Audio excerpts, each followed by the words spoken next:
नमस्कार, स्वागत है आपका डीबी लाइव ब्रेकिंग में। मैं हूं समीर आत्मज मिश्र और मेरे साथ हैं अमलेंदु उपाध्याय। बिहार में चुनाव की उल्टी गिनती शुरू हो गई है और आज शाम तक आने वाली है वोटर लिस्ट की फाइनल सूची। जो आने वाली है वो चुनाव आयोग की तरफ से आएगी। ये वोटर सूची, इसके पहले ड्राफ्ट सूची आई थी जिसमें 65 लाख लोगों के नाम गायब कर दिए गए थे SIR के जरिए जो तैयार की गई है सूची। हालांकि ये मामला अभी सुप्रीम कोर्ट में चल रहा है, लेकिन फाइनल सूची आज चुनाव आयोग जारी कर रहा है। 30 सितंबर तक उसको तैयार करने का उसकी जो डेडलाइन थी वो आज पूरी हो रही है और आज वो सूची आ जाएगी SIR को। लेकिन वोट चोरी को लेकर जिस तरीके से चुनाव आयोग गिरा हुआ है, लगातार चुनाव आयोग पर हमले हो रहे हैं, उसको देखते हुए अब इस सूची को, क्या ये फाइनल सूची होगी, मतदाता सूची, ये सब कुछ तय होगा सुप्रीम कोर्ट के फाइनल किसी फैसले के बाद।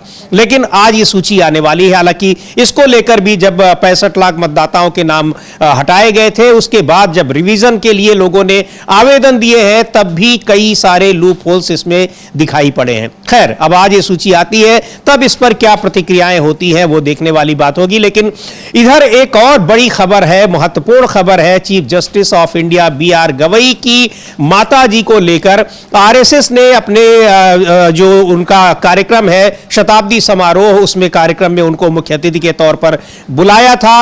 उन्होंने मना कर दिया है, लेकिन इस मुद्दे को लेकर उनके परिवार के भीतर ही एक तरीके से एक विवाद की स्थिति आ गई है। उस पर भी हम लोग चर्चा करेंगे कि किस तरीके से RSS की वजह से चीफ जस्टिस ऑफ इंडिया के घर में यह विवाद और यह कंट्रोवर्सी आ गई है, क्यों ऐसा हुआ है और कौन इस विवाद को हवा दे रहा है, इस पर भी बात करेंगे। पहले चर्चा करते हैं हम लोग इस SIR की, यानी जो स्पेशल इंटेंसिव रिवीजन बिहार में हुआ है उसकी फाइनल सूची आज आने वाली है। अब अमलेंदु जी, अब यह निर्भर करता है कि चुनाव आयोग के फैसले पर सबकी निगाहें रहेंगी क्या, क्योंकि चुनाव सीधे तौर पर सुप्रीम कोर्ट यह कह चुका है कि अगर उसको जरा भी एक भी लेवल की कोई गलती मिलती है, किसी भी स्तर पर कोई गलती मिलती है, तो वो इस पूरी प्रक्रिया को ही रद्द कर देगा।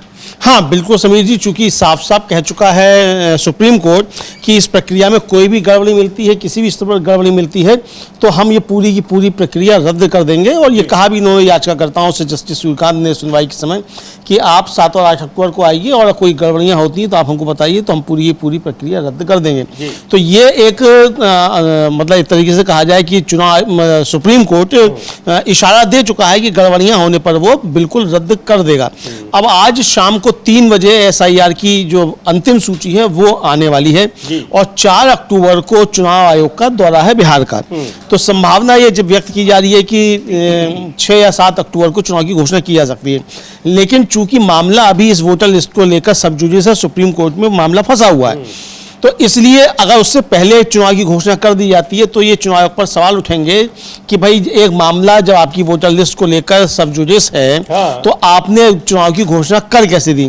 तो चुनाव भी स्थगित किया जा सकता है और सुप्रीम कोर्ट पर और भी सवाल उठ सकते हैं कि ये एक अवमानना का मामला बन सकता है। तो ये अभी काफी कुछ दांव पे बचे हुए हैं। चुनाव आयोग अपने दांव पे चल रहा है, याचिकाकर्ता जो है, विपक्ष जो है, वो अपने तरीके से चीज़ों को देख रहा है, जनता अपने तरीके से देख रही है। और जिस तरीके से वो एक ही विधानसभा क्षेत्र से 80,000 वोट काटने का मामला जो आया कि 80,000 वोट काटने के लिए BJP के ही एक नेता ने अर्जी दे दी और उसके बाद फिर वही सेम चीज़ जो थी वो भारतीय जनता पार्टी के प्रदेश का जो मुख्यालय है उसके लेटर हेड पर दी गई। तो ये बहुत सारी चीज़ें आई हैं, ये सब चीज़ें रखी जाएंगी। अब 7 अक्टूबर को जब सुनवाई होगी सुप्रीम कोर्ट में, उसमें तब अंतिम फैसला होगा कि इस SIR की सूची पर चुनाव हो सकता है कि नहीं। अभी तो मामला ये भी है समीर जी कि SIR जो कराया है चुनाव आयोग ने, ये वैध है कि अवैध है। और अगर यही अवैध है तो फिर इसकी सूची पर चुनाव कैसे हो सकता है?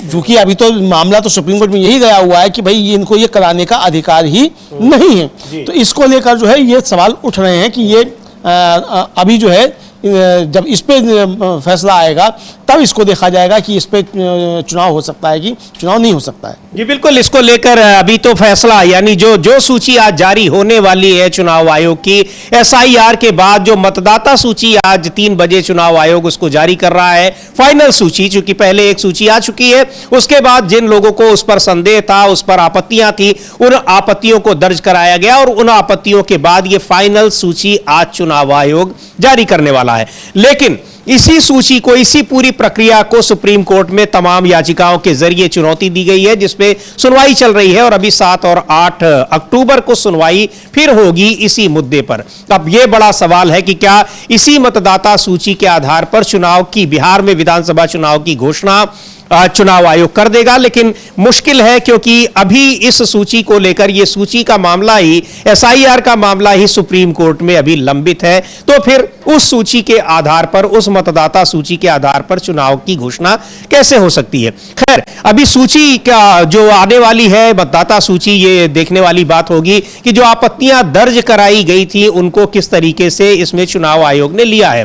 क्योंकि जो पहली सूची जो आई हुई थी, ड्राफ्ट सूची आई थी, उसमें कई तरह की आपत्तियां थी, 65 लाख लोगों के नाम निकाले गए थे और यह भी कहा गया था कि इसमें बहुत सारे ऐसे नाम जोड़े भी गए हैं जिन्होंने उसके लिए फॉर्म ही नहीं भरे थे, मतदाता उसमें सूची में शामिल होने के लिए। कई सारी आपत्तियां थी और चुनाव आयोग ने कहा था कि बड़ी संख्या में मतदाता सूची में, जो पहली की मतदाता सूची है उसमें और इसमें फर्क आएगा, कई सारे लोगों के नाम इसमें हट सकते हैं, गायब हो सकते हैं। तो बहुत सारे सवाल हैं, लेकिन अब ये सूची आने के बाद किस तरह से प्रतिक्रियाएं होती हैं और किस जो आपत्तियां दर्ज कराई गई हैं उनको किस तरह से यहां लिया गया है।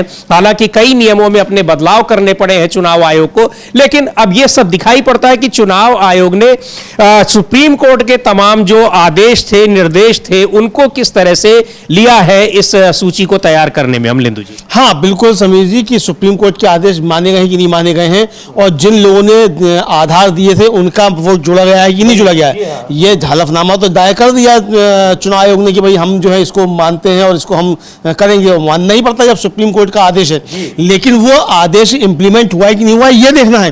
और अगर वो आदेश इंप्लीमेंट नहीं हुआ है तब फिर इसको लेकर अवमानना का मुकदमा भी चलेगा चुनाव आयोग के ऊपर, ये साफ तौर पर समझा सकता है समीर जी। तो अब आज जो लिस्ट आएगी और आज से लेकर 7 अक्टूबर के बीच में जो राजनीतिक दल हैं, खासतौर से विपक्षी दल जो हैं, उनको बहुत सतर्कता के साथ पूरी लिस्ट का जो अध्ययन करना होगा और अपने जो नागरिक हैं उनको भी सबको ध्यान रखना पड़ेगा कि किसके वोट कटे हैं और क्या कटे हैं, क्या उसमें कॉज दिया गया है कि नहीं दिया गया है। ये सब वो लोग अपना चेक कर लें और अगर ऐसा कुछ दिखाई पड़ता है तो जो वहाँ राजनीतिक दलों के प्रतिनिधि हैं उनको अवगत कराया जाए कि ये एक है और वो राजनीतिक दलों के प्रतिनिधि जो हैं वो अपने नेतृत्व को अवगत कराएं कि कहां कहां क्या क्या गड़बड़ियां हुई हैं, ताकि 7 अक्टूबर को सुप्रीम कोर्ट के सामने बातें रखी जा सके कि चुनाव आयोग ने क्या क्या गड़बड़ियां की हैं। जी बिल्कुल, क्या गड़बड़ियां की हैं उनको बातों को रखा जा सके और इस पर अब सुनवाई चुनाव आयोग के एसआईआर के मुद्दे पर सुप्रीम कोर्ट में सुनवाई होनी है 7 और 8 अक्टूबर को।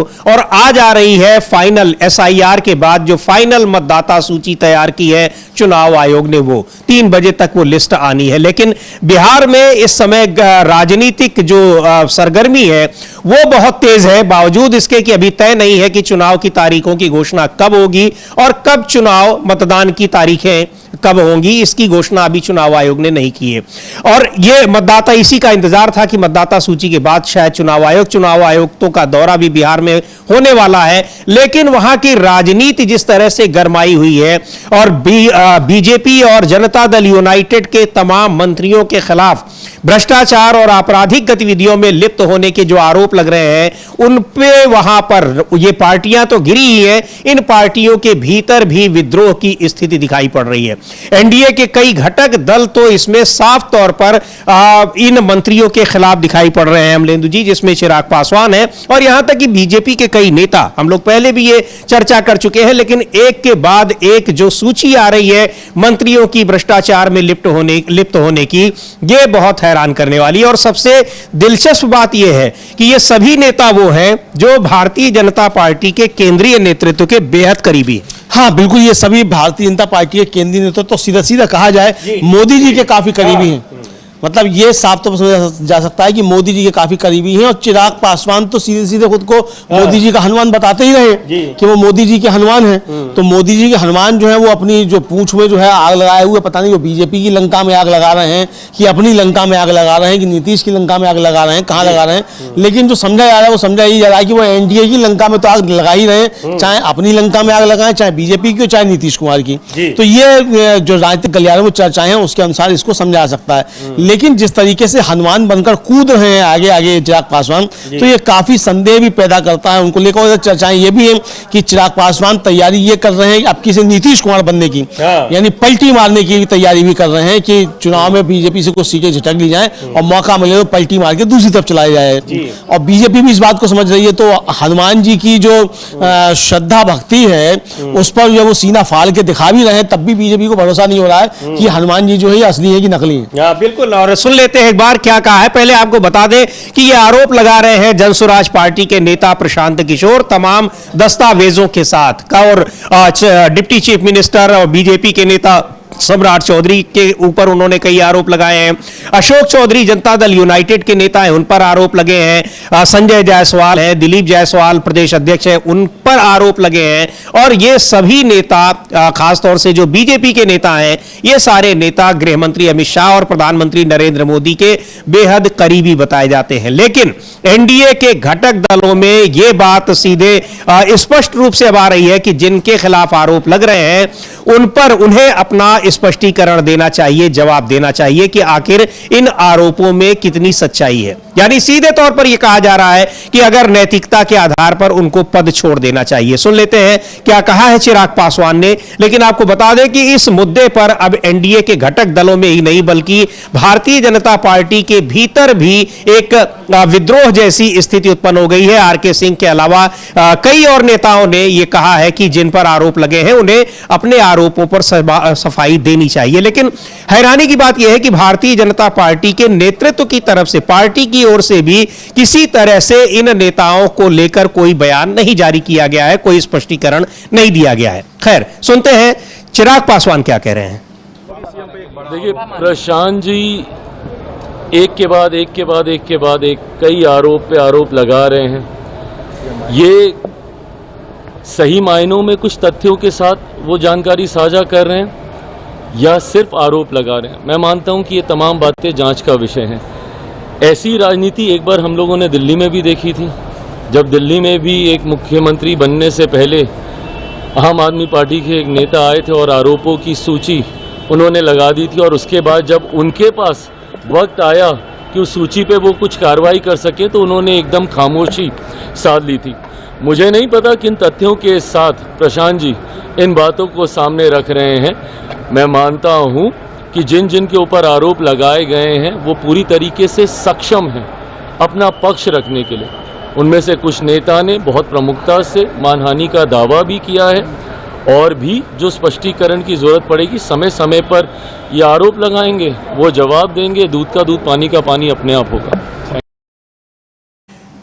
तो ये खुद सक्षम है ये नेता, ये क्यों नहीं जवाब देते हैं। लेकिन इनमें से जब जवाब दिया भी गया तो प्रशांत किशोर और भी ज्यादा आक्रामक हो गए, हमलावर हो गए। और इसलिए हो गए हैं क्योंकि उनके पास जिस तरह से सारे सबूत हैं, दस्तावेज हैं। एक तरीके से कहा जाए अमलेंदु जी कि राहुल गांधी इधर वोट चोरी का बम फोड़ रहे हैं, लेकिन एक दूसरा बम जो है वो प्रशांत किशोर बिहार में लगातार फोड़ते दिखाई पड़ रहे हैं। और बीजेपी और जेडीयू दोनों उस बम की जो गर्मी है उसमें झुलसते दिखाई पड़ रहे हैं। हाँ बिल्कुल, जो बीजेपी है वो इसमें झुलसती दिखाई पड़ रही है। आपका समीर जी, इसमें दो तीन चीजें जो चल रही हैं, मतलब जो कॉन्स्पिरेसी थ्योरीज हैं, वो ये चल रही हैं कि क्या नीतीश कुमार ही खुद निपटाना चाहते हैं कुछ लोगों को, तो प्रशांत किशोर के जरिए करवा रहे हैं, या बीजेपी ही अपने कुछ नेताओं को निपटाना चाहती है उनके जरिए करवा रही है।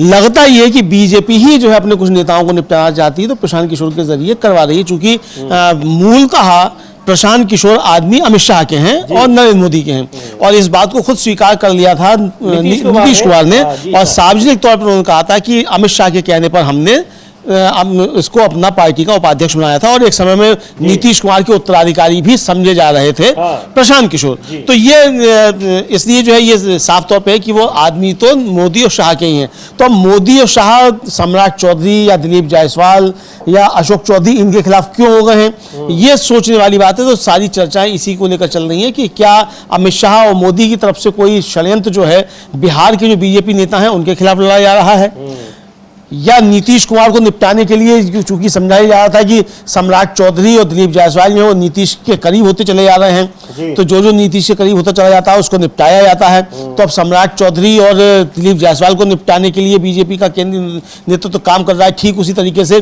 जैसे सुशील मोदी को निपटा दिया गया था। चूंकि सुशील मोदी भी काफी नजदीकी थे नीतीश कुमार के, तो पहले तो उनके जरिए काम किया जाता था, नीतीश कुमार को समझाया जाता था, और जब ये काम के नहीं रहे तो फिर सुशील मोदी को निपटाया गया। तो ये भी चल रहा है। तो बहुत सी कॉन्स्पिरेसी थ्योरीज चल रही हैं। अब कौन सी कॉन्स्पिरेसी थ्योरी सही है या गलत है हम नहीं कह सकते, क्योंकि बहुत सी कॉन्स्पिरेसी थ्योरीज चला करती हैं। लेकिन एक चीज साफ समझ में आ रही है कि प्रशांत किशोर ने इस तरीके से हमले बोलकर, और जब उनका कहा गया कि वो 100 करोड़ का आपको नोटिस दिया है, उनका तो ठीक है भाई तैयार रखो, फिर हम और भी करें 500 करोड़ नोटिस दे दो।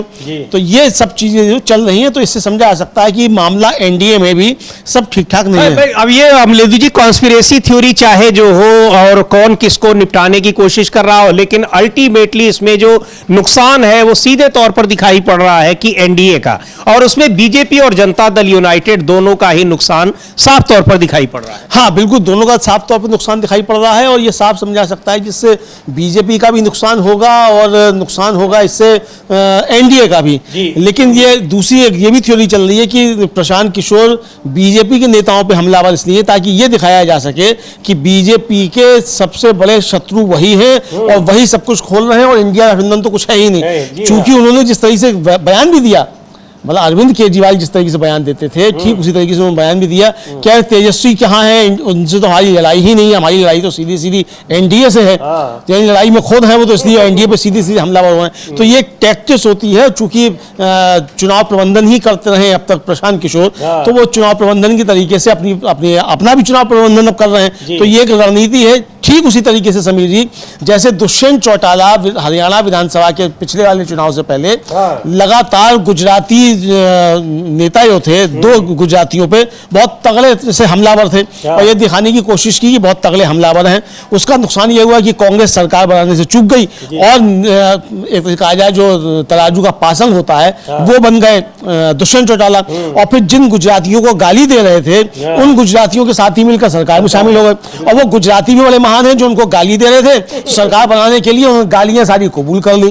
तो ये इसी तरीके की मतलब एक दुष्यंत चौटाला जो है वो बिहार में पैदा कर लिए हैं, एक तरीके से आप कह सकते हैं बीजेपी ने। जी बिल्कुल। अब ये किसमें क्या है क्या नहीं, लेकिन जो महत्वपूर्ण बात है वो ये है कि अब बीजेपी और जेडीयू के मंत्रियों के ऊपर अगर भ्रष्टाचार के इतने आरोप लग रहे हैं और उनका इस्तीफा नहीं लिया जा रहा है, इसका मतलब यह है कि सीधे सीधे नेतृत्व उनको पार्टी, दोनों ही पार्टियां चाहे बीजेपी हो चाहे जेडीयू हो, दोनों प्रोटेक्ट कर रही हैं अपने भ्रष्टाचारी मंत्रियों को। यह साफ जाहिर है, और शायद यही प्रशांत किशोर बताना भी चाह रहे हैं, क्योंकि जनता दल यूनाइटेड के नेता अगर नीतीश कुमार की बात की जाए तो भ्रष्टाचार के आरोपों में उन्होंने अपने 6 मंत्रियों को हटा दिया था, और यही कहकर वो आरजेडी के साथ उन्होंने नाता तोड़ा था। लेकिन अब जिस मंत्री के ऊपर भ्रष्टाचार के आरोप लग रहे हैं उस पर उनका कोई बयान भी नहीं आ रहा है। तो बहुत सारी चीजें हैं, यानी बिहार की राजनीति बड़ी दिलचस्प होती जा रही है। भले ही अभी वहां चुनाव की तारीखों का ऐलान नहीं हुआ है, ऐलान होने वाला है बहुत जल्दी, और हो सकता है कि 4-5 अक्टूबर तक, लेकिन जिस तरीके से वहां की राजनीति बदलती बिगड़ती दिखाई पड़ रही है वो देखना बड़ा दिलचस्प है कि यह मुकाबला कैसे होगा। और सबसे बड़ी बात तो यह कि अभी तक वहां कई आशंकाएं लगातार अभी जताई जा रही हैं कि क्या यही गठबंधन की स्थितियां यही रहेंगी जो अभी दिखाई पड़ रही हैं, या गठबंधन का जो स्वरूप है उसमें भी कुछ बदलाव होगा। अभी ये आशंकाएं भी अमलेंदु जी चल रही हैं लगातार। हाँ, काफी आशंकाएं चल रही हैं समीर जी कि ये किस तरीके से इसी शक्ल में रहेगा कि नहीं रहेगा। एनडीए जो है कौन इससे अलग होगा, चूंकि आज एक बड़ी खबर और आ रही है कि वो जो राष्ट्रीय लोक पार्टी है, क्या लोक समता जनता पार्टी जो भी है उपेंद्र कुशवाहा की, उपेंद्र कुशवाहा जिन पवन सिंह की वजह से हारे चुनाव में, वही पवन सिंह अब उन्हीं की पार्टी से अब विधानसभा का चुनाव लड़ने जा रहे हैं। तो ये कहाँ एडजस्ट किए जाएंगे? उधर जो विनोद तावड़े हैं, भारतीय जनता पार्टी वहां के प्रभारी हैं, महाराष्ट्र में बड़े चर्चित हुए थे, महाराष्ट्र चुनाव के समय। वो कह रहे हैं कि पवन सिंह तो हमेशा से बीजेपी में थे, बीजेपी में ही है, तो हमेशा से ही अगर बीजेपी में थे तो भाई तो आपने एनडीए के प्रत्याशी उपेंद्र कुशवाहा को हरवाने के लिए फिर काहे को आपने पवन सिंह को भेज दिया था? तो यानी बीजेपी किस तरीके के षड्यंत्र अपने लोगों के खिलाफ भी रचती है, ये भी इस तरीके से सामने आता है। अगर विनोद तावड़े के बयान को सही समझा जाए कि भाई बीजेपी के ही आदमी थे और बीजेपी के ही आदमी हैं और बीजेपी में ही हैं वो अभी तक, अगर ऐसा समझा जाए तो ये देखा जा रहा है समीर जी साफ तौर पे कि बिहार में राजनीति जो है किस तरीके से बदल रही है और किस तरीके से बीजेपी की अंदरूनी चीजें भी बहुत कुछ सामने खुलकर आ रही हैं। जी बिल्कुल, बीजेपी की अंदरूनी चीजें भी सामने खुलकर आ रही हैं और राजनीति बहुत दिलचस्प हो रही है और लगातार वहां पर समीकरण बनते बिगड़ते दिखाई पड़ रहे हैं।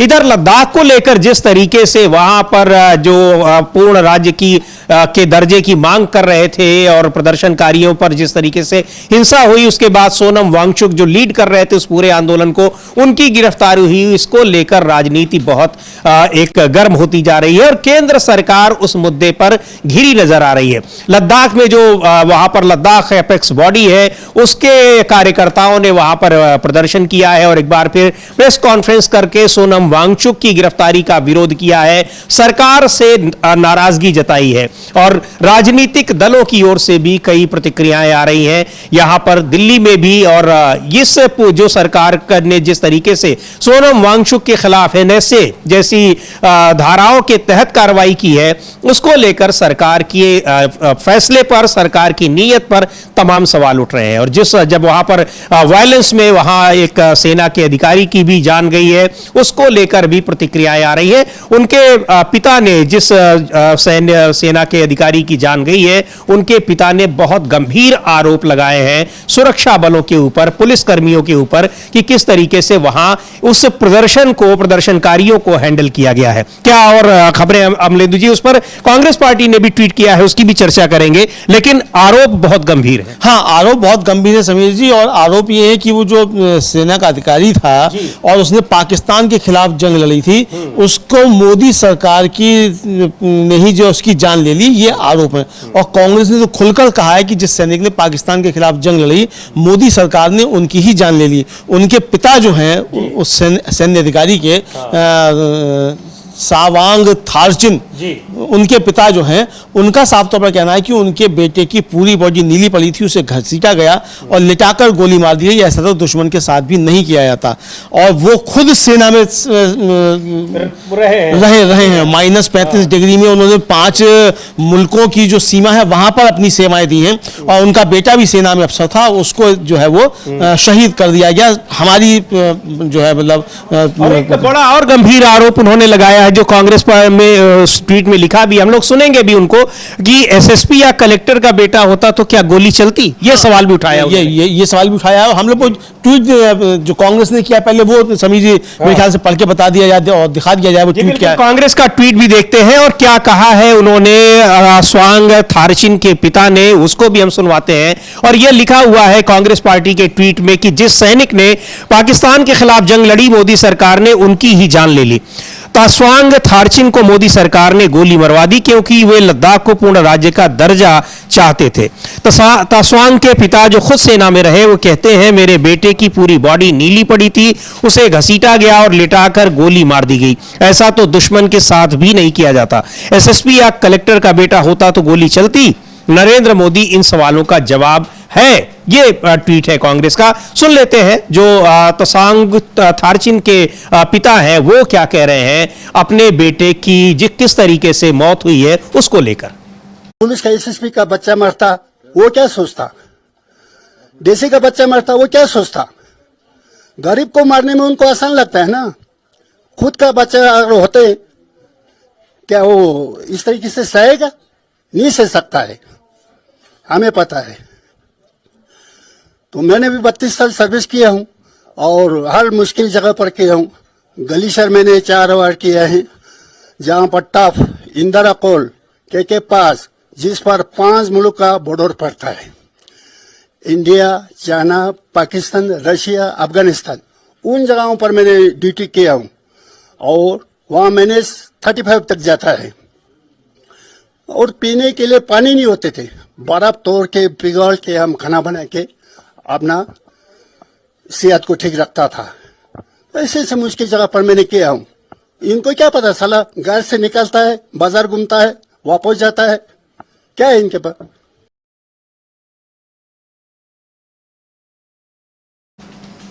तो ये गंभीर आरोप लगा रहे हैं थेरचिन के पिता, जो खुद भी सैनिक रहे हैं, और वहां किस तरीके से इसको लेकर वहां सरकार ने इस पूरे मामले को कैसे हैंडल किया है। आज इसी मामले को लेकर यहां पर कई सारे जो बुद्धिजीवी हैं दिल्ली में, वो भी एक प्रेस कॉन्फ्रेंस कर रहे हैं। माफ कीजिएगा, प्रशांत भूषण और योगेंद्र यादव और भी कई यहां पर बुद्धिजीवी हैं जो इस मुद्दे पर सरकार क्या कर रही है, किस तरीके से इस लद्दाख जैसे शांत क्षेत्र को वो एक अशांत बनाने की कोशिश कर रही है, ये आरोप लग रहे हैं। उसी मुद्दे पर ये प्रेस कॉन्फ्रेंस होनी है। और सोनम वांगचुक की गिरफ्तारी तो बहुत सारे सवाल उठा रही है अमलेंदु जी। हाँ, सोनम वांगचुक की गिरफ्तारी बहुत सवाल उठा रही है और जिस तरीके से लेह में समीर जी निपटा गया है, जिस तरीके से वो सरकार का फेलियर भी दिखाता है और ये दिखाता है कि किस तरीके से पूंजीपतियों को फायदा पहुंचाने के लिए जनता पर सीधे सीधे गोली भी चलाई जा रही है, ये आरोप विपक्ष लगा रहा है।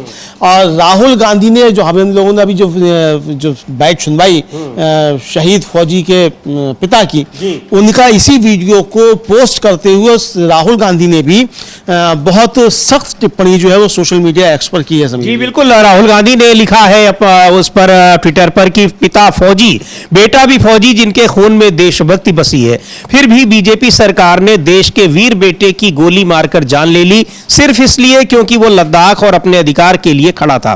पिता की दर्द भरी आंखें बस एक सवाल कर रही हैं, क्या आज देश सेवा का यही सिला है? हमारी मांग है कि लद्दाख में हुई इन हत्याओं की निष्पक्ष न्यायिक जांच होनी चाहिए और दोषियों को कड़ी से कड़ी सजा मिलनी चाहिए।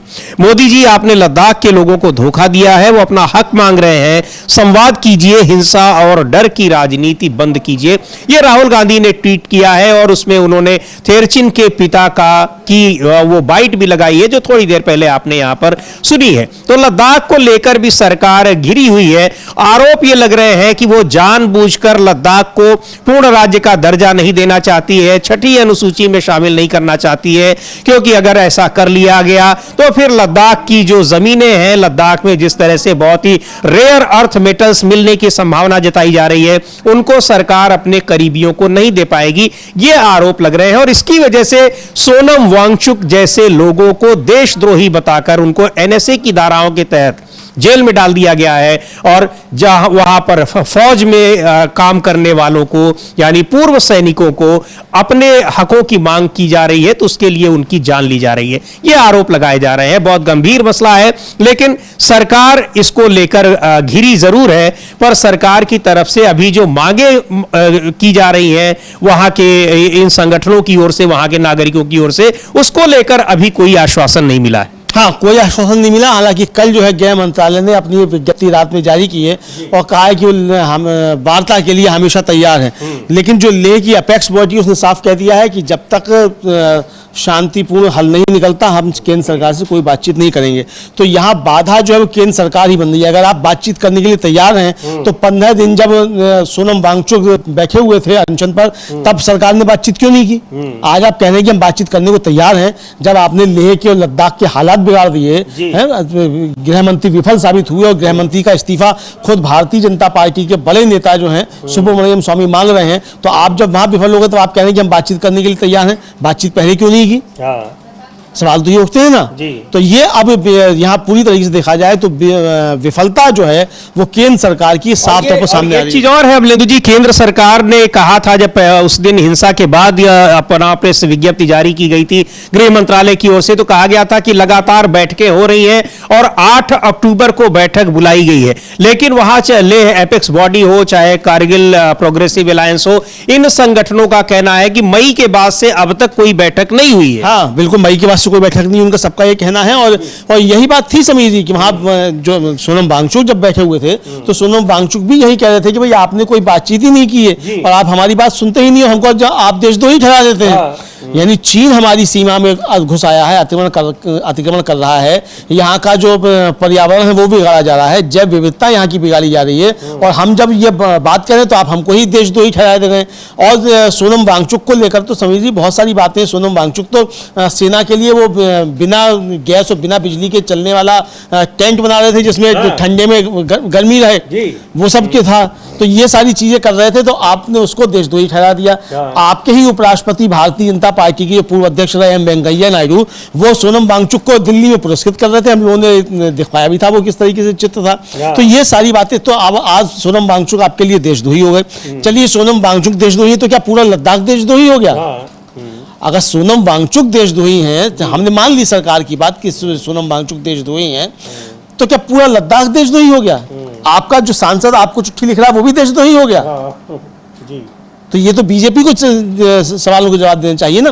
तो ये साफ तौर पर समझा जा सकता है कि मामला जो है बहुत ज़्यादा खराब है, और लद्दाख के मामले में भी ये सब सफल साबित नहीं हुए। और जैसा कि हम लोगों ने सभी चर्चा की थी कि भारतीय जनता पार्टी के ही जो समर्थक समझे जाते हैं मेजर जनरल जी बख्शी, और उन्होंने बहुत मार्के की बात कही थी कि ये सीमावर्ती राज्य को इतना अस्थिर नहीं करना चाहिए। और समीर जी ये साफ तौर पर समझा जा रहा है, विपक्ष के साफ तौर पर आरोप है कि जो सीमावर्ती राज्य हैं उनके प्राकृतिक संसाधनों का दोहन करने और प्रधानमंत्री के मित्रों को लाभ पहुंचाने के लिए इन राज्यों में शांति व्यवस्था खराब की जा रही है, यहां अशांति पैदा की जा रही है, और ये सब कुछ भारतीय जनता पार्टी कर रही है। जी बिल्कुल, इस तरीके से कि वहां अशांति पैदा करने के पीछे भी बीजेपी है, ये आरोप लग रहे हैं। और वहां किस तरीके से लेह में जो कुछ हुआ है, पूरा लद्दाख इस समय वहां पर लोग अपने पूर्ण राज्य की मांग कर रहे हैं, उन मांगों को लेकर वहां पर जब प्रदर्शन हुए तो किस तरीके से वहां पर गोली चलाई गई, और उस पर सरकार घिरी नजर आ रही है।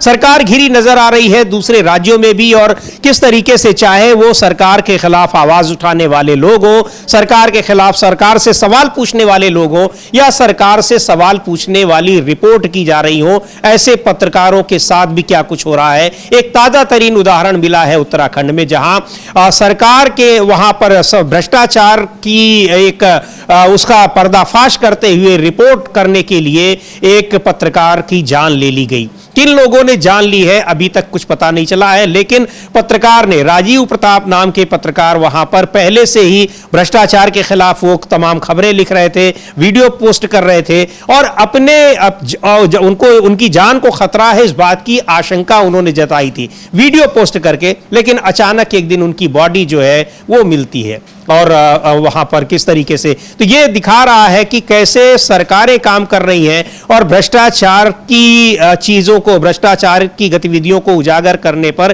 किस तरीके से उसका खामियाजा भुगतना पड़ रहा है पत्रकार को भी, और या फिर कोई उस सरकार के खिलाफ आवाज उठा रहे हैं तो लोगों को किस तरह से उसका खामियाजा भुगतना पड़ रहा है। बहुत हैरान करने वाली घटना है अमलेंदु जी, उत्तराखंड की राजीव प्रताप की, जिस तरीके से वहां उनकी जान ली गई है। सरकार को पता भी नहीं, कानून व्यवस्था का भी नहीं, कि एक व्यक्ति जो पहले ही अपनी हत्या की आशंका जता रहा है उसको प्रोटेक्ट नहीं कर पाई सरकार। बिल्कुल समीर जी, जो अपने पहले से आशंका जता रहा है उसको प्रोटेक्ट नहीं कर पाई, वो प्रोटेक्ट करने की बात छोड़िए। अब देखा यह जा रहा है समीर जी कि भ्रष्टाचार भारतीय जनता पार्टी शासित सरकारों में संस्थागत शिष्टाचार का रूप लेता जा रहा है, और उस संस्थागत शिष्टाचार के खिलाफ अगर कोई बोलता है तो उसका हाल वही होता है जो राजीव प्रताप का किया गया है। ये आरोप साफ तौर पर लग रहे हैं। हमने देखा कि मध्य प्रदेश का, चाहे वो व्यापम का मामला हो, चाहे उत्तर प्रदेश से लेकर और राजस्थान तक और बिहार तक, सब जगह जो है पेपर लीक के मामले हो, उत्तराखंड तक पेपर लीक के मामले हो, इसी तरीके की चीजें सामने में आ रही है। व्यापम के मामले में तो 50 से ज्यादा जो थी वो जाने ली रही, उसमें एक पत्रकार भी शामिल था, एक दुनिया का सर्वश्रेष्ठ चैनल बताने वाले चैनल का जो संवाददाता था वो भी उसमें शामिल था समीर जी। तो ये इस तरह की चीजें सामने देखने को आ रही हैं। सुप्रिया श्रीनेत जो कांग्रेस की प्रवक्ता हैं, उन्होंने भी ये राजीव प्रताप के मसले को लेकर जो है बेहद गंभीर ट्वीट किया है। हाँ, उन्होंने लिखा हुआ है सुप्रिया श्रीनेत ने कि उत्तराखंड में लगातार भ्रष्टाचार का पर्दाफाश करने वाले पत्रकार राजीव प्रताप कुछ दिनों से गायब थे।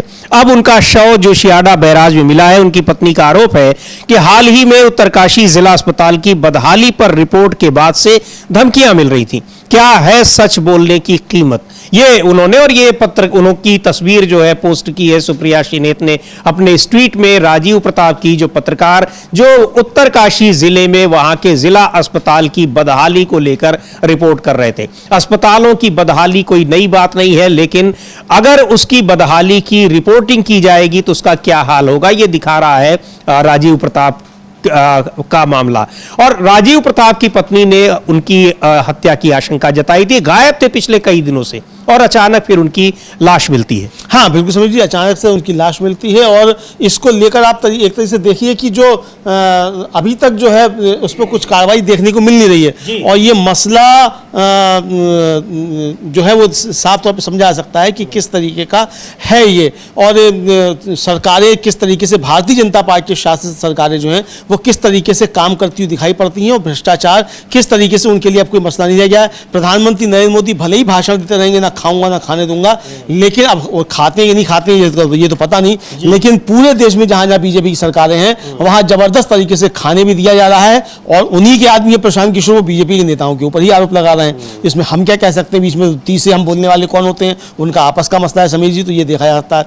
लेकिन जिस तरीके से समीर जी ये चर्चा हो रही है कि प्राकृतिक संसाधनों को लूटने की जो चल रही है, और ये आरोप भी लगे कि जो अभी उनका एक वक्तव्य आया अपने जो गृह मंत्री साहब हैं कि नक्सल मुक्त भारत जो है, इसको लेकर जो भारतीय कम्युनिस्ट पार्टी के महासचिव हैं डी राजा, उन्होंने बड़े गंभीर सवाल उठाए हैं। एक तो ये कि ये नक्सल मुक्त भारत क्या होता है, भाई अगर नक्सली हैं और अगर वो कुछ बात कर रहे हैं, अब आप कहने कि लद्दाख में हम लेह में बात करने को तैयार हैं, तो आप नक्सलियों की बातों पर बात करने को तैयार क्यों नहीं है? भाई अगर कोई आतंकवादी होते बाहर के तो आप उनसे बात मत कीजिए, पाकिस्तान के मसले पे बिल्कुल पूरा देश आपके साथ है, लेकिन अगर देश के अंदर ही कुछ चीजें हैं तो आप उनसे बात करने को तैयार क्यों नहीं है? ये सवाल जो उन्होंने उठाए हैं।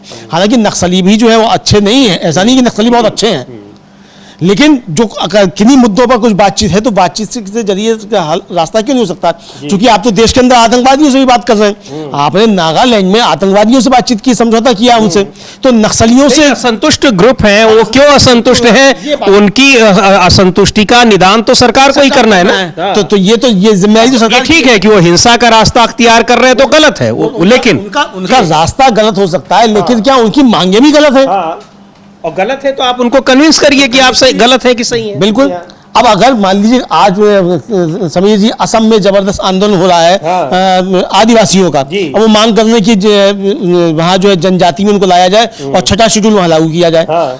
लेह लद्दाख में क्या था, यही तो मसला था कि छठी अनुसूची में लाया जाए, छठी अनुसूची में लाया जाए, ये वादा आपने किया था, तो आप अपना वादा क्यों नहीं निभा रहे हैं? अब आप वहां गोली चलवा रहे हैं नागरिकों की, आप जान ले रहे हैं, फिर आप बता रहे हैं कि सोनम वांगचुक जो है वो देशद्रोही है। तो जो वायदे आपने किए थे, जो नीतियां हैं, जनता की मांगे, आप उस पर बात करने को तैयार क्यों नहीं है? सवाल ये तो हम सुन सकते हैं कि क्या कहना है। डी राजा को सुनते हैं, सीपीआई के महासचिव क्या कह रहे हैं नक्सलियों को लेकर, और सरकार जिस तरह से उन पर कार्रवाई कर रही है उसको लेकर। उनका सीधे तौर पर कहना है कि नक्सलियों से, जो नक्सली हैं उनसे बात की जानी चाहिए कि आखिर इसका क्या रास्ता निकल सकता है। सुनते हैं डी राजा क्या रहे हैं।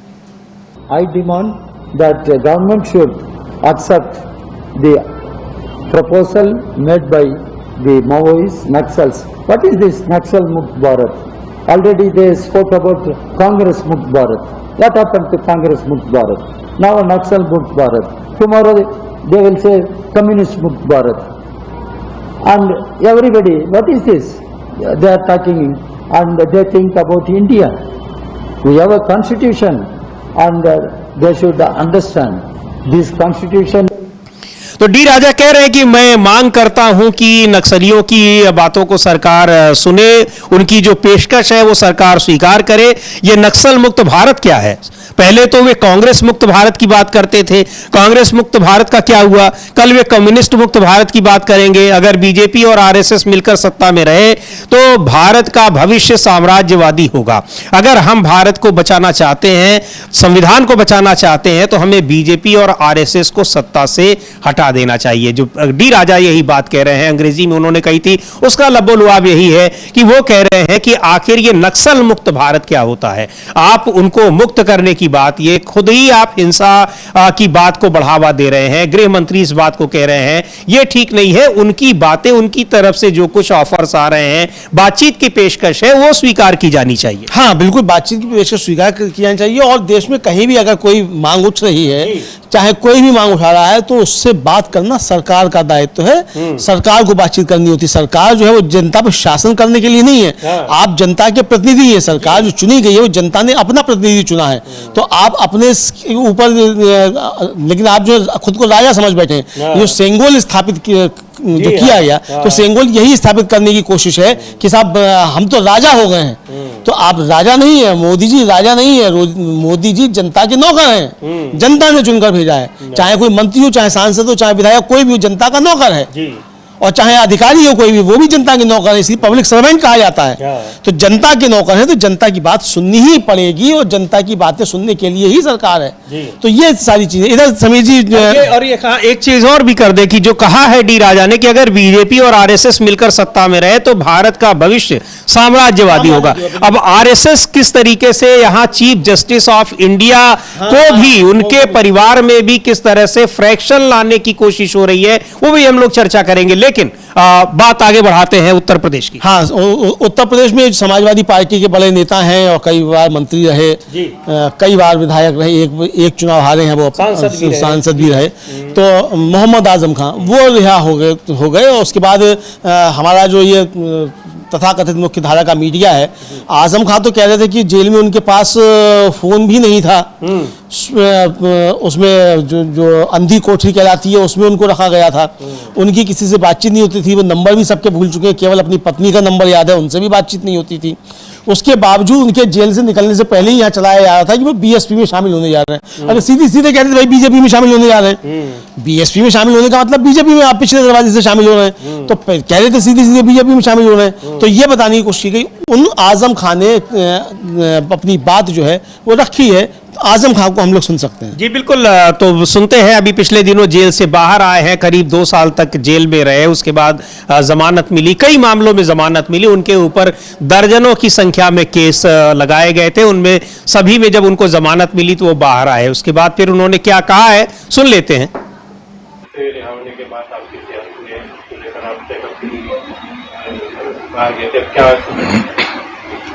सेहत तो खराब होना ही चाहिए। थोड़े से वक्फे को छोड़कर 5 साल एक छोटी सी कोठरी में एक शख्स तन्हा बंद रहे, दूर तक आदमी का नामो निशान न हो, तो बीमार होना तो लाजिम है। गया था, चेकअप कराया है, पहले से बेहतर हूँ।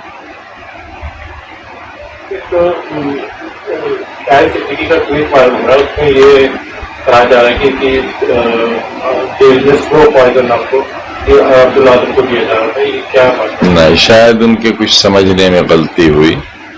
उनके इखलास में कोई कमी नहीं है, बहुत अच्छे इंसान हैं। अपने वालिद मरहूम से एक विरासत संभाले बैठे हैं। मैंने अपने बारे में इस तरह नहीं कहा था, वो कहीं मिसअंडरस्टैंडिंग हुई। मैंने ये बताया कि जब टीवी पर और अखबारों में मुख्तार अंसारी साहब के इंतकाल की खबर आई और ये भी खबर चली कि कहीं ऐसा हुआ कि उनको स्लो पॉइजनिंग की गई, तो उस खबर से मुझ पर यह असर हुआ कि मैं खुद बहुत मोहतात हो गया। खाने पीने के मामले में खुद बहुत मोहतात हो गया, ताकि कहीं ऐसी कोई बात मेरे साथ ना हो जाए। ये बात थी, वो उस तरह नहीं थी, कहीं समझने या समझाने का थोड़ा। अच्छा है आपने सवाल कर लिया ताकि इस बात की वजाहत हो सके। कहा गया कि उसमें जेल से खाना बंद कर दिया गया, खुद खाना बनाना ना, खुद तो खाना बना ही नहीं सकते थे। ये जरूर था कि मैं दोपहर में बस एक जो बहुत पतली सी रोटी होती है तो वो लेता था, एक में से आधा या पौना टुकड़ा रात को लेता था कोशिश करता था कि वहीं मैं वक्त गुजारने के लिए नींबू से अचार बना लेता था, तो मैं उससे खा लेता था उसे। मौजूदा जो हालात है उसमें क्या कहते हैं? अब देखिए, फिलहाल तो प्रायोरिटी इस बात की है कि मेरी तबीयत ठीक हो, सेहत ठीक हो, और मैं अहबाब से राब्ता करके उनके जज्बात को जानने और समझने की कोशिश करूँ। अखिलेश यादव का प्रोग्राम है आने का, जी, ये खबर मैंने अखबारात से सुनी है। तो ये एक गरीब का गली में गरीब का घर है बरसात में, जिसके घर के अंदर 2-2.5 फीट पानी खड़ा रहता है, तो मेरी इज्जत अफजाई होगी। कोई भी बड़े आदमी अगर तशरीफ लाएंगे तो वही नहीं, कोई भी बड़े आदमी जो मेरी इज्जत अफजाई होगी। तो आजम खान का करीब 2 साल तक जेल में रहे, उसके बाद आए, और ये जो चर्चा कर रहे हैं, बात कर रहे हैं, वो ये कहा गया कि उनको खाने में स्लो पॉइजन, धीमा जहर दिया जा रहा था, जिस तरीके से मुख्तार अंसारी को जेल में दिया जा रहा था। उन्होंने तो, उनके परिवार वालों ने सीधे तौर पर आरोप लगाए, लेकिन आजम खान का कहना है कि हमने ऐसा नहीं कहा था, लेकिन मैं उस घटना के बाद सतर्क जरूर हो गया था। हाँ, बिल्कुल ये कह रहे हैं कि इसके सतर्क जरूर हो गए थे। तो ये आजम खान ने अपनी बात रखी, वो हमने सुन लिया समीर जी। और आजम खान को लेकर ही सुरेंद्र राजपूत जो कांग्रेस के प्रवक्ता हैं, उन्होंने भी कुछ बात कही, तो वो भी हम लोग सुन लेते हैं। फिर आर.एस. गवई जो अपने बी.आर. गवई हैं, इनकी माताजी वाला जो मसला है आरएसएस से जुड़ा हुआ, उस पर भी चर्चा करते हैं। बिल्कुल सुनते हैं सुरेंद्र राजपूत क्या कह रहे हैं। आजम खान को जब जेल में थे उस दौरान उनके साथ क्या हुआ, उसके बारे में। देखिए, इसकी जांच होनी चाहिए। जिस तरीके से जेल में मुख्तार अंसारी की मृत्यु हुई है, वो निश्चित तौर पर एक बड़े सवाल खड़े कर रही है। अपराधियों की सजा कानून देता है, लेकिन भारतीय जनता पार्टी की सरकार जब से आई है, तब से जेल में मुन्ना बजरंगी को गोली मार दी गई, अतीक अहमद को अस्पताल के बाहर अशरफ को गोली मार दी गई, मुख्तार अंसारी रहस्यमय परिस्थितियों में मर गए, बांदा के जेल के अंदर शूट आउट हुए हैं, जहां पर 2-2, 3-3 अपराधी मारे गए हैं। तो ये जंगल राज नहीं तो और क्या है। कानून का काम जो है अदालतें करती हैं, कानून का काम, सजा देने का काम पुलिस नहीं करती है। जिस तरीके से एक्स्ट्रा कस्टोडियल डेथ जो है पूरे देश में नंबर 1 है उत्तर प्रदेश में, ये एक सोचनीय विषय है। बुलडोजर और कस्टोडियल डेथ ये अन्याय का प्रतीक है। तो इसकी जांच होनी चाहिए, चूंकि ये खबरें आ रही हैं कि वहां पर के ये आजम खान को स्लो पॉइजन दिया गया। हालांकि आजम खान खुद ही कह रहे हैं कि ऐसा उनको पता नहीं है, लेकिन मुख्तार अंसारी की घटना के बाद वो सतर्क हो गए। लेकिन कई सारे सवाल उठा रहे हैं सुरेंद्र राजपूत कि ऐसे बहुत सारी घटनाएं जेल के अंदर, यानी जेल के अंदर भी लोग सुरक्षित नहीं है।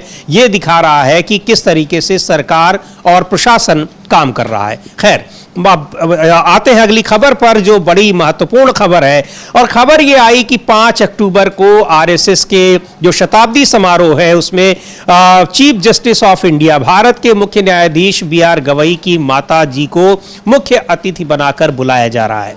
उनकी तरफ से हालांकि ये खंडन आया है उनकी माताजी की तरफ से, लेकिन बी.आर. गवई के एक भाई हैं, उन्होंने कहा है कि हाँ, ये खबर सही है और उनकी माताजी उस कार्यक्रम में जाएंगी भी। अमलेंदु जी, क्या है पूरा मामला उनका? और जो उनके भाई है वो ये कह रहे हैं कि उनकी माताजी का कोई पत्र इस तरह का नहीं आया है जिसमें उन्होंने कहा हो कि वो उस कार्यक्रम में नहीं जाएंगी। हाँ, समझ लीजिए, असल में इसको लेकर एक मराठी का अखबार है, उसने एक खबर छापी और उसने एक जो था वो हस्तलिखित पत्र जो है वो भी जारी किया कि उनकी माताजी ने कहा है कि वो आरएसएस के उसमें नहीं जाएंगी और जो दशहरा है वो अच्छा त्योहार नहीं है। इस तरीके का एक पत्र छपा।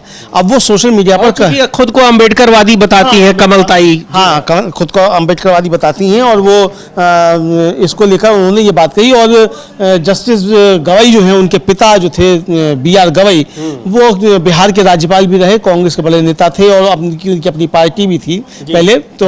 और एक समय में जो अम्बेडकरवादी जो धड़े थे उनके BR गवई जो थे वो बड़े नेता उस समय महाराष्ट्र के हुआ करते थे। उसके बाद फिर उन्होंने अपनी पार्टी का कांग्रेस में विलय कर लिया था और ये जो इस समय रामदास अठावले हैं ये उनके सहयोगी हुआ करते थे। BR गवई जो थे वो BR गवई बाबा साहब डॉक्टर भीमराव अम्बेडकर के नज़दीकी भी थे और जब बाबा साहब डॉक्टर भीमराव अम्बेडकर ने बौद्ध धर्म स्वीकार किया तो वहाँ जो दीक्षा भूमि है उसका निर्माण कराने में भी उनकी बड़ी भूमिका थी BR गवई की। तो हालांकि वो भी 1981 में बताया जाता है कि साहब RSS के कार्यक्रम में जा चुके थे, लेकिन इधर जिस तरीके से जस्टिस गवई की जो है वो नज़दीकियाँ देखने को मिली सरकार के साथ और उनके एक भांजे या भतीजे जो है उनको जिस तरीके से महाराष्ट्र हाई कोर्ट में जज बनाया गया, उसके बाद फिर काफ़ी ज़्यादा सवाल उठे। एक तो जस्टिस गवई जो थे वो एक ही चार्टर्ड प्लेन से 2 मंत्रियों के साथ जो थे वो अरुणाचल प्रदेश गए, तो उसको लेकर सवाल उठे कि भाई आपको जाना था तो आप अलग से भी जा सकते थे, मंत्रियों के साथ ही आप क्यों गए। उसके बाद फिर आप बीकानेर में ऊंट पर घूमते हुए आप नजर आए मंत्रियों के साथ, तो भाई ये सब चीजें ठीक नहीं है। अगर जस्टिस चंद्रचूड़ की निंदा इस बात के लिए हो सकती है कि प्रधानमंत्री नरेंद्र मोदी उनके घर पहुंच गए थे गणेश उत्सव पर पूजा में शामिल होने के लिए और आज तक उसकी निंदा हो रही है, उनके जो फैसले आए उनको उसी आलोक में फिर देखा जा रहा है कि किस तरीके से हुए। और जस्टिस चंद्रचूड़ ने तो खैर खुद ही अपनी इतनी शीशा लेकर करा ली है कि कुछ पूछिए मत, लेकिन मौजूदा CJI अगर इस तरीके से जाएंगे तो इसको लेकर सवाल उठेंगे। लेकिन अब जो RSS ने जिस तरीके से भेजा पत्र समीर जी उनको आमंत्रित किया, इसको लेकर यह समझा जा सकता है कि शायद परिवार के अंदर कोई फूट डलवाने की कोशिश की, क्योंकि उनकी माँ जो उनका वो पत्र अगर सही है तो वो पूरा एकदम अम्बेडकरवादी उससे रंगा बसा है और जिस तरीके से जस्टिस गवई के पिताजी की जो पारिवारिक पृष्ठभूमि रही है वही है, उसी के अनुरूप जो है उनका वो पत्र है। लेकिन जिस तरीके से उनके भाई जो है एक RPI का एक धड़ा है उसके वो अध्यक्ष भी हैं और पेशे से चिकित्सक भी हैं, एडवोकेट भी हैं, तो वो जिस तरह की बात कर रहे हैं, हालांकि वो भी कह रहे हैं कि उनकी अपनी माँ से बातचीत नहीं हुई है और वो किसी का फोन नहीं उठा रही है, ये भी उनका कहना है। और वो हम लोग सुन भी लेंगे उनका क्या कहना है गवई भाई जो उनका, तो वो भी कह रहे हैं कि मैं जिम्मेदारी नहीं ले सकता कि ये पत्र उनका नहीं है। तो अगर ये जिम्मेदारी नहीं ले सकते तो भाषणबाजी करने की जरूरत क्या है कि साहब वो व्यक्तिगत कार्यक्रम में जा रही हैं और ऐसा नहीं है और वैसा नहीं है। तो ये इसको लेकर बहुत सवाल है, लेकिन जिस तरीके से वो पत्र आया है सामने उससे साफ लगता है कि RSS का एजेंडा जो था वो ये दिखाने का कि साहब देखिए CJI के जो माँ है वो हमारे कार्यक्रम में आ रही है, तो यानी एक तरीके से ये जनता के बीच संदेश देने का जो एजेंडा था कि देखो जस्टिस गवई जो है वो RSS से मिल चुके हैं, ये एजेंडा था RSS का। प्रणब मुखर्जी को हाँ जैसे बुलाया गया, ये बुलाया गया, तो इसी तरीके से ये एजेंडा था। अगर ये पत्र सही है तो फिर जस्टिस गवई की माता जी ने RSS के इस एजेंडे को ध्वस्त कर दिया, ये समझा सकता है। उनके भाई को भी सुन लेते हैं, उन्होंने कहा क्या है कि उनकी माता जी वहां पर उस कार्यक्रम में जा रही हैं, नहीं जा रही हैं, किसने इनवाइट किया है। क्योंकि उनकी माता जी जो कमलताई है उनका जो पत्र वायरल हो रहा है, हालांकि उसकी पुष्टि नहीं हो पाई है और हम भी उसकी पुष्टि नहीं कर सकते हैं, लेकिन वो पत्र ये कह रहा है और जिस तरीके से उसमें ये बात जरूर स्पष्ट हो रही है कि उसको देखते हुए कि उनकी पारिवारिक पृष्ठभूमि जिस तरह से है वो उनके विचार उस पत्र में दिखाई पड़ रहे हैं। लेकिन जस्टिस गवई के भाई वो मना कर रहे हैं और वो कह रहे हैं कि उनकी माताजी इनवाइटेड हैं वहां पर और उस कार्यक्रम में जाएंगी। सुन लेते हैं पहले क्या कह रहे हैं जस्टिस गवई के भाई। उनका कार्यक्रम 5 तारीख को अमरावती में हो रहा है और वहां पे आदरणीय आई साहब को बुलाया गया, गवई साहब आई साहब ने वो निमंत्रण स्वीकार भी किया है। और ये जो कार्यक्रम है 5 तारीख का, ये मुख्य कार्यक्रम नहीं है। मुख्य कार्यक्रम विजयादशमी के दिन में 2 अक्टूबर को नागपुर में है। इसके पहले भी मुख्य कार्यक्रम दिवंगत नेता बैरिस्टर राजाभाऊ खोब्रागडे जो राज्यसभा के डेप्यूटी चेयरमैन रह चुके, वो भी मुख्य कार्यक्रम में इसके पहले गए हैं। गवई साहब भी इसके पहले मुख्य कार्यक्रम में गए हैं, इसलिए आई साहब ने वो कार्यक्रम स्वीकारा। मैं बस एक ही कहना चाहता हूं कि व्यक्तिगत संबंध और राजकीय संबंध अलग होते हैं। व्यक्तिगत संबंध अपन जब उसको निभाते हैं तो अपन अपने आइडियोलॉजी को नहीं छोड़ते हैं। हमारी आइडियोलॉजी पक्की है।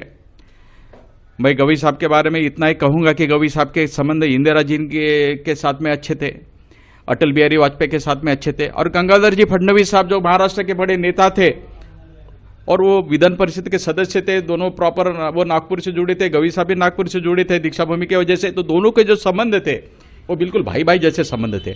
तो संबंध अलग होते हैं, आइडियोलॉजी अलग होते हैं। मैं तो ये कहना चाहता हूं कि इंदिरा जी गांधी ने तब गवी साहब को कहा था कि तुम अगर हमारे पार्टी में आ जाते हो तो हम तुम्हें मुख्यमंत्री भी बनाएंगे। और मेरी बात मैं बताता हूँ कि मैं तो MBBS हूँ, पोस्ट ग्रेजुएट हूँ। उम्र के 28 साल में मैं सोमैया मेडिकल कॉलेज में बच्चों को पढ़ाता था, मेडिकल स्टूडेंट को पढ़ाता था। लेकिन मैंने भी अपनी आइडियोलॉजी कभी छोड़ी नहीं। सोनिया गांधी का मुझे 2009 और 14 में फ़ोन आया था कि तुम हमारे पंजा निशाने पे लड़ो, मैं नहीं लड़ा। 2024 में मल्लिकार्जुन खड़गे साहब ने उनके बंगले पे बुलाया, उन्होंने बोला कि हमारे पंजे पे लड़ाओ, तुम खासदार बन सकते हो। लेकिन मैं नहीं लड़ा। मैं आज अगर खासदार होता, लेकिन हम आइडियोलॉजी कभी भी बदलते नहीं हैं। आज हमारे बड़े भाई एक इंपॉर्टेंट पोस्ट पे है, बड़े पोस्ट पे है, जो पोस्ट पे आज आने वाला कोई बुद्धिस्ट जाएगा या नहीं जाएगा, तो इसलिए कुछ विरोधकों को इसका अच्छा नहीं लगता है। वो अपने कार्यकर्ताओं के द्वारा अपना जो है गवी परिवार के बारे में उल्टा सुल्टा बोलते हैं। गवी परिवार ने हमेशा सभी के लोगों के साथ संबंध रखे, सभी जाति धर्म के लोगों के साथ संबंध रखे और सभी धर्म का आदर भी किया। बुद्धिस्ट होते हुए कभी भी उन्होंने अन्य धर्म का कभी अनादर नहीं किया। हम कभी जो हमारे दोस्तों ने सिद्धि विनायक मंदिर में बुलाया तो हम जाते हैं, हनुमान जी के टेम्पल में बुलाया तो हम जाते हैं, हमें चर्च में बुलाया तो जाते हैं, मस्जिद में बुलाया लेकिन तो वहाँ जाते हैं। लेकिन जो विरोधक है वो विरोधक जानबूझकर गवी परिवार के बारे में उल्टे सुल्टे बोलते हैं। ये स्पष्टीकरण दे रहे हैं और ये कह भी रहे हैं कि उनको बुलाया गया है, लेकिन उनकी माताजी की तरफ से एक पत्र वायरल हो रहा है जिसमें वो कह रही हैं कि वो उसमें किसी कार्यक्रम में नहीं जाएंगी। खैर ये अलग बात है, लेकिन जस्टिस गवई की माताजी को बुलाने के पीछे मकसद यही है जिस मकसद से प्रणब मुखर्जी को बुलाया गया या और तमाम ऐसे नेताओं को जो आरएसएस और बीजेपी से जुड़े हुए नहीं होते हैं, ताकि अपने को एक दिखाया जा सके कि हमको यहां से भी एक रिकॉग्निशन मिलती है इन नेताओं की तरफ से। हाँ, यहाँ से भी रिकॉग्निशन है और ये बताया जा सके कि हम राजनीतिक संगठन नहीं है, हम तो सांस्कृतिक संगठन है। हमारे तो सबसे जिस संगीत कहते हैं ना, किसी भी आप आरएसएस वाली बात कीजिए, कि भारतीय जनता पार्टी से हमारा कोई लेना नहीं। हमारे तो स्वयंसेवक सब जगह होते हैं, हर पार्टी में होते हैं। तो ये बात सही भी है, हर पार्टी में होते हैं। कांग्रेस में भी बहुत सारे हैं स्वयंसेवक। अब राहुल गांधी को जो है जान से मारने की बात कर रहा है बीजेपी का एक प्रवक्ता, और बहुत से स्वयंसेवक जो कांग्रेस के अंदर है वो अभी तक कुछ बोले ही नहीं है। तो ये भी है, तो वो उन स्वयंसेवकों पर नजर रहती है, तो ठीक है। लेकिन ये प्रयास जो यही है ये दिखाने के लिए कि हमें हर तरफ से मान्यता मिलती है, और फिर उसके बाद फिर आज ये कर दिया जाएगा, उसके फिर 10 साल के बाद जो है फिर वो निकलेगा वहां से, फिर दुष्प्रचार तंत्र जो है, दुष्प्रचारक जो फिर निकलेंगे उसके, और जगह जगह जाके बताएंगे देखिए ये भी आए थे, ये भी आए थे। अब बता देते हैं कि पंडित नेहरू भी आए थे। दुष्प्रचारक ये भी बताते हैं कि पंडित नेहरू भी संघ की शाखा में गए थे, जबकि पंडित नेहरू संघ की शाखा में नहीं गए थे। वो जो थे वो राष्ट्र जो उनका राष्ट्र सेवा दल है उसके उसमें थे, उसको चित्र को लेके बताते हैं कि देखिए आरएसएस के उसमें गए थे। तो ये दुष्प्रचारक जो है ये क्या क्या दुष्प्रचार करेंगे बोले। लेकिन अब एक बड़े मजे की बात है समीर जी, अरुण गोविल जो भारतीय जनता पार्टी के सांसद हैं मेरठ से, उन्होंने एक ट्वीट किया। उस ट्वीट के जवाब में जो पवन खेड़ा ने ट्वीट किया, चलते चलते मुझे लगता है कि वो आज दिन की सही बड़ी एक अच्छी टिप्पणी है, वो हम कर सकते हैं, उसकी भी चर्चा कर ली जाए। और देखते हैं उस ट्वीट को, हम स्क्रीन पर अपने देखते हैं। पवन खेड़ा ने अरुण गोविल को, मेरठ से बीजेपी के सांसद हैं, अभिनेता रहे हैं और काफी चर्चा में रहे हैं, उन्होंने अरुण गोविल ने जो ट्वीट किया है कि संघ शताब्दी वर्ष शुरू होने से पहले 1 अक्टूबर को प्रधानमंत्री नरेंद्र मोदी जी आरएसएस पर सिक्का और डाक टिकट जारी करेंगे।